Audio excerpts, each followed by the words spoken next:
Have you ever been so absorbed in something that hours felt like minutes? You looked up and suddenly it was dark outside. You forgot to eat. You forgot to check your phone. Athletes call it the zone. Artists call it being in flow. Psychologists call it the optimal human experience. And here's the crazy part. It's not random. You can engineer it. You can learn to enter this state on demand. Let me show you how. Mihaly Csikszentmihalyi spent 40 years studying one question. When are people most happy? Not fake happy, not distracted happy, deeply, genuinely alive. The answer wasn't money, success, or pleasure. It was flow. That state where you're so completely immersed in what you're doing that everything else disappears. He interviewed rock climbers, surgeons, chess players, dancers, all different activities, but they described the same experience. Time distorts. Self-consciousness vanishes. Action and awareness merge into one. Here's what's happening in your brain. Your prefrontal cortex, the part that overthinks everything, temporarily shuts down. The voice that says you're not good enough or what will people think goes quiet. Meanwhile, your brain floods with norepinephrine and dopamine, not the cheap dopamine from scrolling, the deep, satisfying kind that comes from mastery and challenge. But here's the catch. Flow only happens in a very specific sweet spot. If the task is too easy, you get bored. If it's too hard, you get anxious. Flow lives right on the edge between the two. Think of a video game. The first level is simple, so you learn the controls. Then it gets harder, then harder, but always just challenging enough to keep you engaged. That's not an accident. Game designers understand flow better than most people. Csikszentmihalyi found that people in flow are up to 5 times more productive. But it's not about the output, it's about the experience. Flow is when you feel most human, most alive, most yourself. So if flow feels this good and makes us this effective, why don't we experience it more? Why do most days feel like pushing through mud instead of surfing a wave? Because modern life is designed to prevent flow. Flow requires deep focus, but you are interrupted every 6 minutes on average. A notification, a message, a thought about what you need to do later. Your brain can't enter flow when it's constantly being yanked out of the present moment. It's like trying to fall asleep while someone keeps shaking you awake. Here's the deeper issue. We've lost the skill of matching challenge to ability.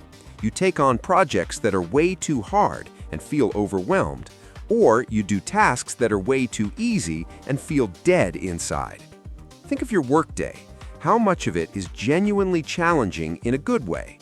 Not stressful, not boring, but right at that edge where you're slightly uncomfortable but capable. For most people, almost nothing. We spend our time either anxious about things we can't handle or numb doing things that don't engage us. And then we wonder why we feel drained, why work feels like a grind, why we can't wait for the weekend. We're starving for flow and don't even realize it. First, identify your flow triggers. Flow needs clear goals and immediate feedback.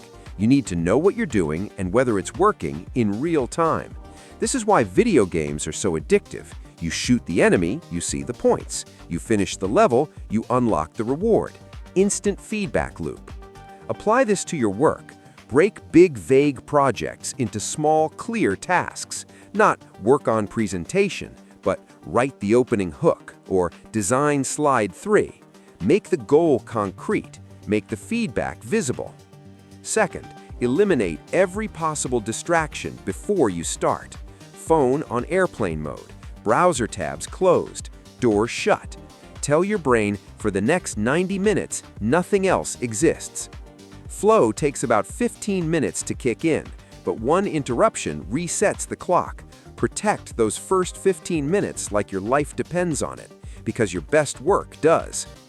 Third, calibrate the difficulty. If you're bored, increase the challenge. Add a time limit. Raise the stakes. Push yourself slightly beyond your comfort zone. If you're anxious, lower the difficulty. Break it down. Get a small win. Build momentum. Flow doesn't care about your ego. It only cares about the match between challenge and skill. Csikszentmihalyi had a simple test. If you can do the task while thinking about something else, it's too easy. If you're paralyzed with fear, it's too hard. Flow is the Goldilocks zone.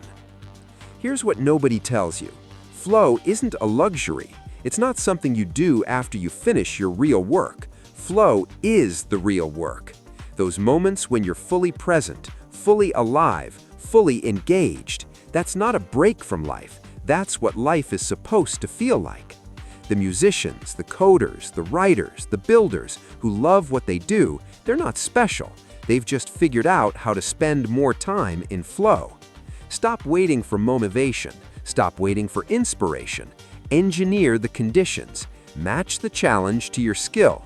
Eliminate distractions, and let your brain do what it was built to do. Flow isn't magic, it's a skill, and you can learn it. If you want more videos like this, subscribe to Doodle. Let's master the art of being fully alive.